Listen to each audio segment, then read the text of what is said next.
আসসালামু আলাইকুম।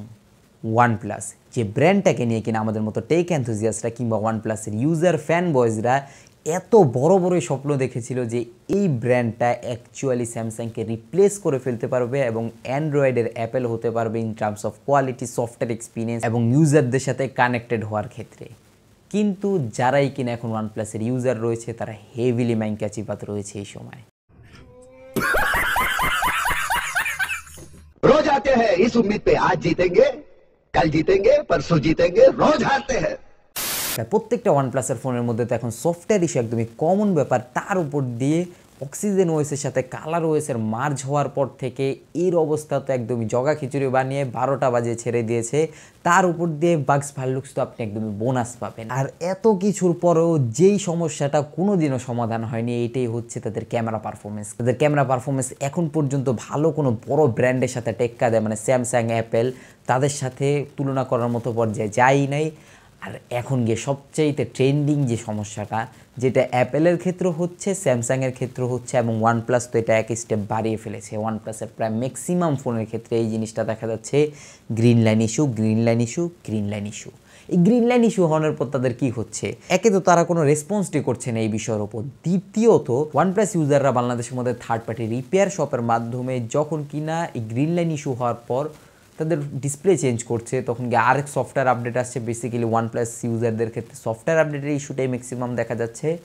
সেই সফটওয়্যার আপডেট আসার পর আবার ডিসপ্লে নষ্ট হয়ে গিয়েছে। তারপরেও OnePlus কমিউনিটি থেকে কিংবা OnePlus-এর অফিসিয়াল হ্যান্ডেলগুলোর থেকে এখন পর্যন্ত কোনো ধরনের রিয়াকশন পাওয়া যায় না। তারা কানেই নিতেছে না যে তাদের ফোনের ক্ষেত্রে এই প্রবলেমগুলো হচ্ছে। বাট অ্যাকচুয়ালি স্যামসাংয়ের ফোনগুলোর মধ্যে প্রবলেম হওয়ার পর স্যামসাং বলেছে যে 50% টাকা আপনার বহন করতে হবে আর 50% টাকা স্যামসাং বহন করবে। তারা খরচটাকে এভাবে সামঞ্জস্য রেখেছে। অ্যাপেল তো ফুল অন রিপ্লেসই করে দিচ্ছে। মানে সফটওয়্যার আপডেট আসার পর iPhone 13 Pro এবং Pro Max-এর মধ্যে যাদের ডিসপ্লে একদমই চলছে না, সাদা হয়ে গিয়েছে কিংবা একদমই সবুজ হয়ে গিয়েছে, তাদের ফোনকে ফুললি রিপ্লেসড করে দিচ্ছে অ্যাপেল।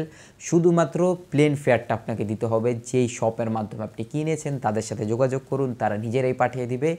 কুরিয়ার খরচটা জাস্ট আপনার দিতে হবে। কিন্তু স্যামসাং বাংলাদেশের মধ্যে বাংলাদেশের অফিসিয়াল ফোনের মধ্যেই 50% কাট করে দিচ্ছে ডিসপ্লের কস্ট। কিন্তু OnePlus ইন্ডিয়ার থেকেও যে OnePlus-গুলো আনা হচ্ছে কিংবা ইন্ডিয়ান ইউজারদের ইন্ডিয়াতেই যে ফোনের মধ্যে সমস্যা হচ্ছে, তারা ওই জিনিসটারই কোনো সমাধান করছে না কিংবা সমাধান করার কথা বলছেও না।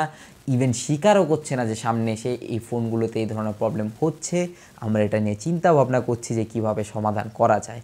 সেই ক্ষেত্রে গিয়ে এই ব্র্যান্ডটার উপর আপনি কীভাবে এবার ট্রাস্ট করবেন?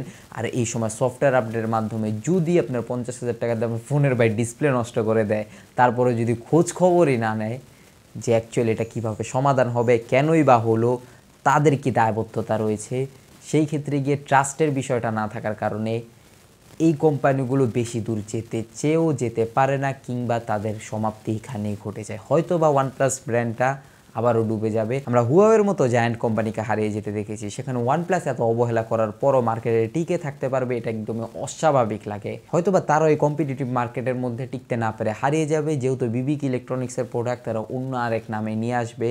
কিন্তু OnePlus নিজের ব্র্যান্ড ভ্যালু যে পর্যায়ে নিয়ে গিয়েছিল সেই তুলনায় খুবই দ্রুত তারা আবার ডাউনও হয়ে যাচ্ছে। আপনাদের ভাই ব্রাদাররা নিয়ে কী মতামত নিচে কমেন্ট বক্সে অবভিয়াসলি জানাবেন। এবং OnePlus কোম্পানিকে এখনকার দিনে দাঁড়িয়ে তাদের ইউজারদেরকে কি আগের মতো কেয়ার করে কিনা, কিংবা তাদের ফোনের মধ্যে যে সমস্যাগুলো হয় এগুলো অ্যাকচুয়ালি ঠিকঠাক করার ক্ষেত্রে তাদের পদক্ষেপ কি আদৌ আছে কিনা, আপনাদের এই নিয়ে কি মতামত নিচে কমেন্ট বক্সে অবভিয়াসলি জানাবেন। এবং নিচে সাবস্ক্রাইব বাটনটা OnePlus-এর বাটন মনে করে এক ক্লিকে লাল থেকে কালো করে বেল আইকনটা গিয়ে অল করে দিন। I'll catch you guys in the next video. আল্লাহ হাফেজ।